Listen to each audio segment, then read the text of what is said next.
Hello friends, जैसा कि आप सभी जानते हैं कि अब इग्नू का एग्ज़ामिनेशन शुरू होने वाले हैं और पिछले एग्ज़ाम जो कि मार्च में हुआ था, मार्च से अप्रैल में, उसमें मैंने बहुत सारा वीडियोस अपलोड किया था जिसका रिस्पांस बहुत अच्छा नहीं है।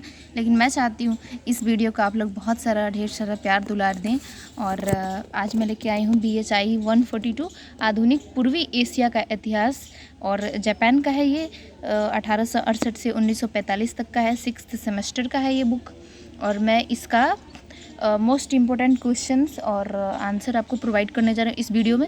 तो इस वीडियो में बस आपको क्वेश्चन देखने मिलेंगे, लेकिन इसके वीडियो के लिंक में मैंने डाला हुआ है इसका PDF, जिसमें आप लोग क्वेश्चन आंसर दोनों मिल सकता है आप लोग को। सो देख लीजिएगा उसको और वीडियो को शुरू करते हैं।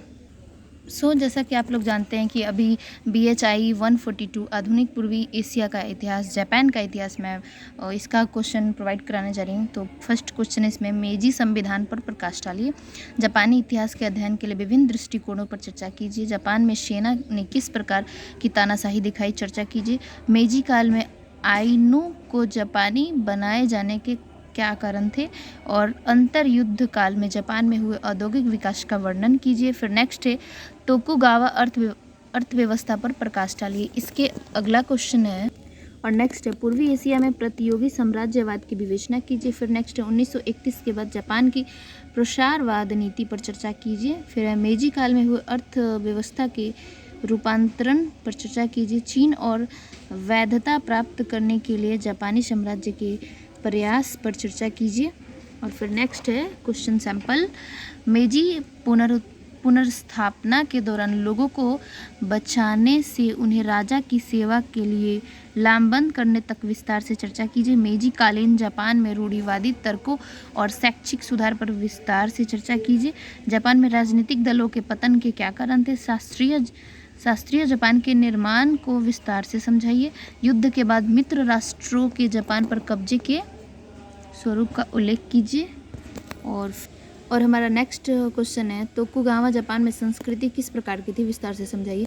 अंतर्युद्ध काल में जापान में विदेश व्यापार की क्या स्थिति थी, और मेजी कालीन जापान में मजदूर संघों के विकास पर चर्चा कीजिए। 1930 के बाद जापान में सेना एवं सरकार की विशेषताओं की चर्चा कीजिए। जापान में गरीबी समाप्त करने और एक समतावादी समाज की स्थापना करने हेतु क्या कदम उठाए गए।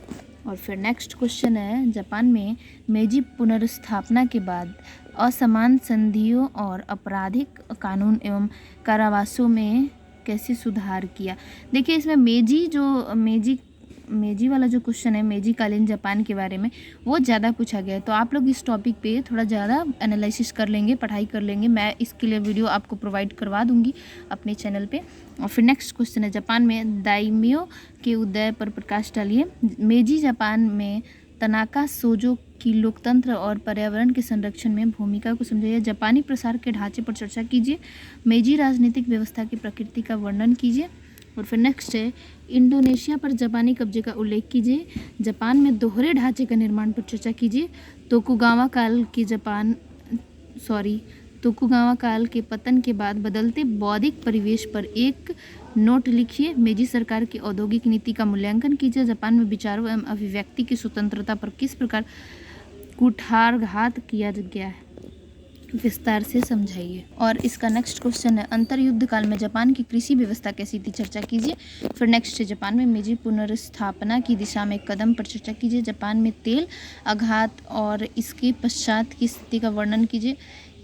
हिदेयोशी कौन था, जापान में इसकी भूमिका का वर्णन कीजिए। जापान और पश्चिमी दुनिया के बीच के संबंधों पर चर्चा कीजिए।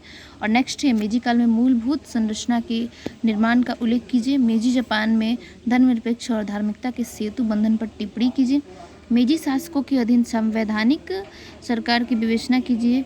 तोकुगावा अर्थव्यवस्था के अंतर्गत प्रोटो औद्योगिकरण के मामले पर प्रकाश डालिए। जापान में युद्ध के दौरान सेना के व्यवहार का उल्लेख कीजिए। ये सारे क्वेश्चन जापान के इतिहास से रिलेटेड हैं और बहुत ही इंपॉर्टेंट क्वेश्चंस हैं जो एग्ज़ाम के व्यू से बहुत ज़रूरी हैं। आप लोग एक बार इसको पढ़ लीजिएगा और एग्ज़ाम दे के आइएगा तो मुझे कमेंट करके ज़रूर बताइएगा कि इसमें से कितने सारे क्वेश्चन आए और कितना फ़ायदेमंद रहा मेरा ये वीडियो आप लोग के लिए। Thank you.